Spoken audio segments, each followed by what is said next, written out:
এবার কিন্তু তোমাকে ইলেকশন করতেই হবে মোস্তাক। ইলেকশন দিয়ে আমি কি করব?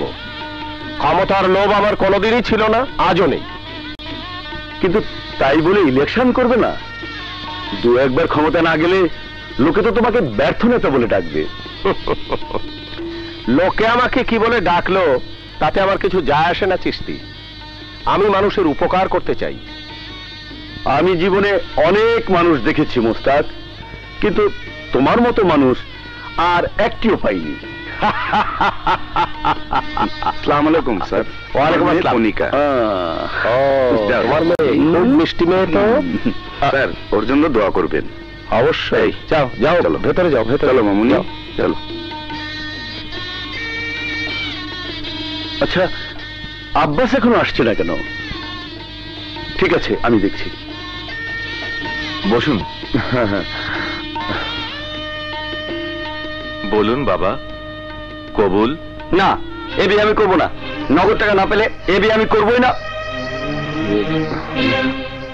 বিআই সাহেব, না, মেয়ের বাবার সাথে আমার কথা হয়েছে। আমি কোনো যৌতুক দেবও না, নেবও না। কেন নেব না? কেন? তুমি তো ঠিকই নিজের বিয়ের সময় আমার নানার বাড়ি থেকে গাড়ি নিয়েছো, ফ্ল্যাট নিয়েছো। আমার বেলায় নিতে তোমার আপত্তি কিসের? আমার সাফ জবাব, টাকা ছাড়া আমি এই মেয়েকে বিয়ে করবোই না। বাবা, বিয়েটা হয়ে যাক, আমি কালকের মধ্যে তোমার টাকাটা জোগাড় করে দিচ্ছি। আমি কোনো ভিখারি মেয়েকে বিয়ে করতে আসিনি।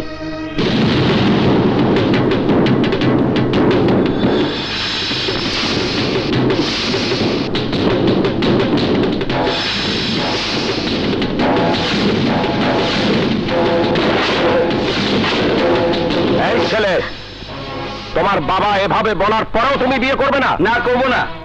ইচ্ছে করলে আপনি আমাকে জোর করে বিয়ে করাতে পারেন, কিন্তু তাতে একটা মেয়ের জীবন নষ্ট হয়ে যাবে। না কমল, আর তোমার বাবা যে এইমাত্র তোমাকে বিয়ের আদেশ করলো, তার কি হবে? বাবা হয়েছে বলে কি সব শুনতে হবে নাকি? বাবা যদি বলে বিষ খেতে, আমি কি বিষ খাবো নাকি? হ্যাঁ, খাবে। আমার ছেলেকে যদি আমি বলতাম বিষ খেতে, তাহলে সেই মুহূর্তে বিষ খেত। বললেই হলো। আপনার ছেলে পাগল না, নিজের বুঝ সবাই বুঝে। বুঝতে পারে। আমি সেই ছেলে জন্ম দেই নাই, সেইভাবে তাকে শিক্ষাও দেই নাই। আমার ছেলের কথা বলবে না। আমার ছেলে যদি চোখে দেখে যে আমি পিতা ভরা মজলিসে অপমান হচ্ছি, তাহলে সেই দুঃখে সে সবার সামনে বিষ খেত।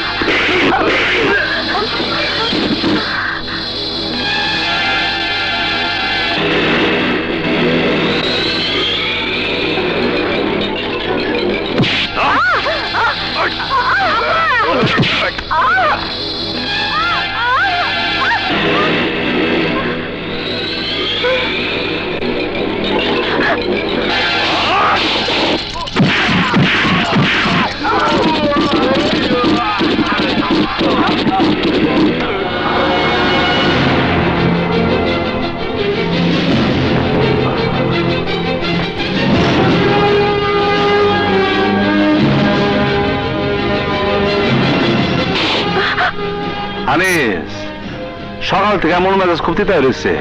মাছ মাছ চাইলে খোদার কসম যারে ধরতে, খোদার কসম আমি তার কিছু করবো না। জাগা জাগা। তোর আমি দিব না, দৌড় দিবি তুই। পড়িয়া দৌড়।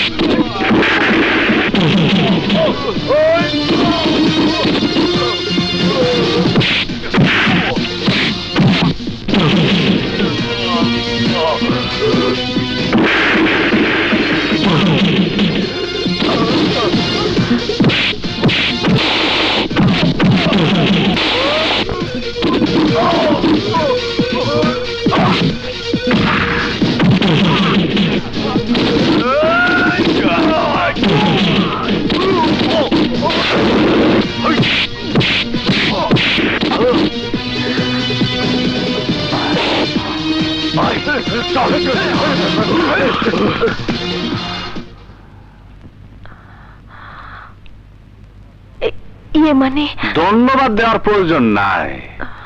এতক্ষণে নিশ্চয় বুঝতে পারছেন আমি কোন খুনি না। হ্যাঁ, যদি বলেন আপনার বাঁচাতে গিয়া আমি আইনের হাতে তুলে নিচ্ছি আমি পাপী, তাহলে আমি কমু। যদি এই পাপটা না করতাম তাইলে আপনার আর ওই মায়ের লাশ এতক্ষণে রাস্তার উপরে পইরা থাকতো। আমি নিজে অন্যায় করি না, অন্যায়ের প্রশ্রয় দেই না।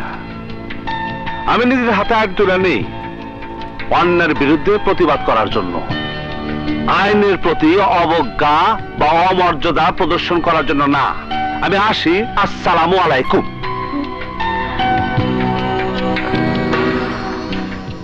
আল্লাহ ওনাকে সময় মতো পাঠিয়েছিলেন।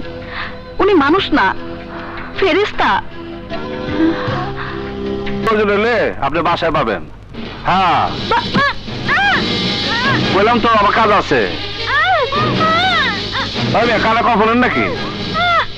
আমি কি করে শুনছেন?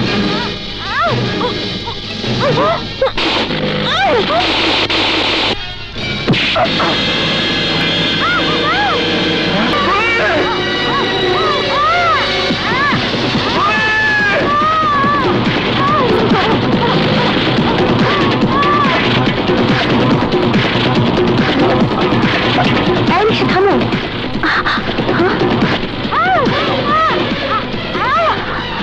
রিক্সা যাও।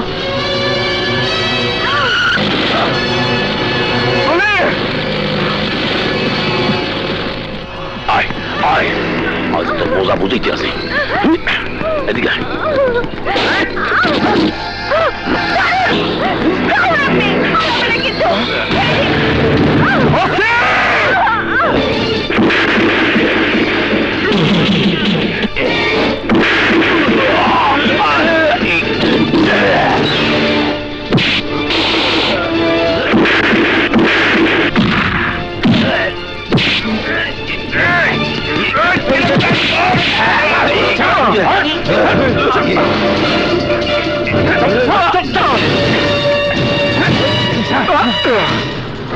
মই জানতাম নিজের চোখের সামনে তোর বোনের জামা কাপড় ছেড়লে তুই আমার গায়ে হাত দিবি।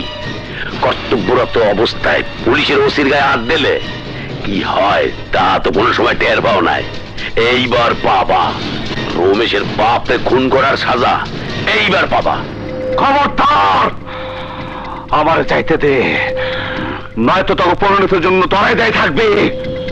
ও মনে ন লাভ পাইছো, তোমারে সারিয়ে দিমু। সারিয়ে দিলে কি করবি? কি করবি তুই? কি করবি?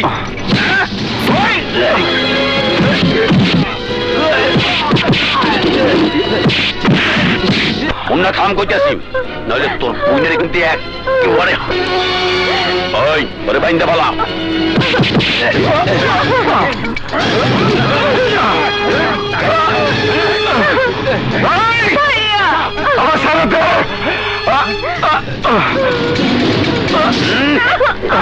ভাইয়ার বাইয়ে থাকবে না, কিছুক্ষণ পরে হিজড়া হয়ে যাইবে।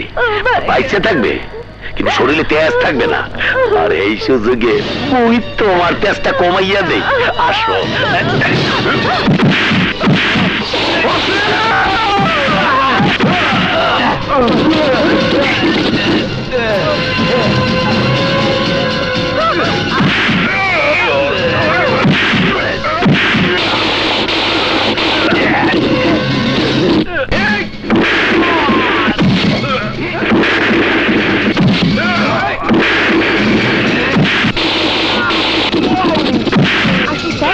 আসুন।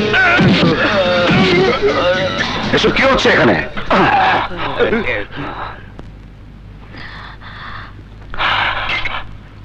কি হইতাছে জানতে চান? কি হইতাছে এখানে? আইনের ব্যবস্থিত হইতাছে, ক্ষমতার অপব্যবহার হইতাছে।